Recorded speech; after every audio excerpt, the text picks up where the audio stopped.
ఇప్పుడు పెద్ద కొరగొండి గ్రామ రైతులందరికీ ఒక మంచి శుభవార్త అనమాట. ఎందుకంటే మీరు మీ పొలాలలో డ్రోన్ బుకింగ్ సేవలు బుక్ చేసుకోవాలి అంటే కల్లూరు మండలంలో ఉన్న ఖమ్మం జిల్లా దగ్గర ఉన్న మన సాయి శ్రీనివాస్ ఏజెన్సీస్ అని చెప్పేసి రాము గారి దగ్గర మనము డ్రోన్ బుకింగ్ కేంద్రాన్ని మనం ఓపెన్ చేసామన్నమాట.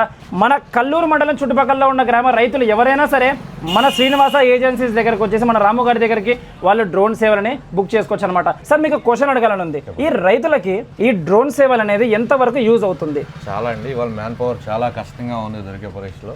ఓకే, కరెక్ట్ పీక్ టైంలో వచ్చేసరికి దొరక్క డ్రోన్ కోసం 2-3 రోజులు వెయిట్ చేసే వాళ్ళు కూడా ఉన్నారు. నా వారం వెయిట్ చేసాను. మ్యాన్ పవర్ ఇలా ఏంటంటే ఇంతకుముందు ఒక 20 రూపాయలతో అయిపోయేది, ఇలా 50 రూపాయలు ఇచ్చినా కానీ కొట్టే పరిస్థితి లేదు. మ్యాన్ పవర్ దొరికాడు, రైతు పే చేయడానికి రెడీగా ఉండాలి. ఇన్ టైంలో లేడు. ఈ లోపు జరగాల్సిన నష్టాలు కొన్ని జరుగుతుంటే క్రాప్ లో పురుగు కానీ ఏదైనా మొక్కజొన్న కావచ్చు, వరి కావచ్చు, ఇలాంటి అట్లా జరిగినప్పుడు డ్రోన్ అనేది వస్తే ఏంటంటే ఇంకా అడ్వాంటేజ్గా ఇప్పుడు ఏంటంటే తక్కువ టైంలో రైతుకి కూడా బకెట్లు ఇలాని అన్నీ తీసుకెళ్లాల్సిన విత్ ఇన్ 1 గంటలో పోతాడు, కొట్టుకొని వస్తాడు 1 అవర్ మ్యాక్సిమం. ఇప్పుడు అదే రైతు వచ్చి ఇప్పుడు మ్యాన్ పవర్ తీసుకెళ్తే ఒక 10 ఎకరాలు కొడతారంటే 1 డే పడుతుంది. అంటే ఒక డే అంతా దాని మీద స్పెండ్ చేయాలి. అర్థమైంది. సో మీరు విన్నారు కదండి. ఇప్పుడు మీరు ఇటువంటి డ్రోన్ సేవలను మీరు కావాలి అనుకుంటే మన శ్రీనివాస ఏజెన్సీస్ అని చెప్పేసి కల్లూరు మండలంలో పెద్ద కొరకొండి గ్రామంలో రాము గారు మన షాప్లోనే మీకు పొద్దున నుంచి రాత్రి దాకా అవైలబుల్గా ఉంటారు. రైతులందరూ వచ్చి డ్రోన్ సేవలని బుక్ చేసుకోవచ్చు అనమాట. Thank you so much.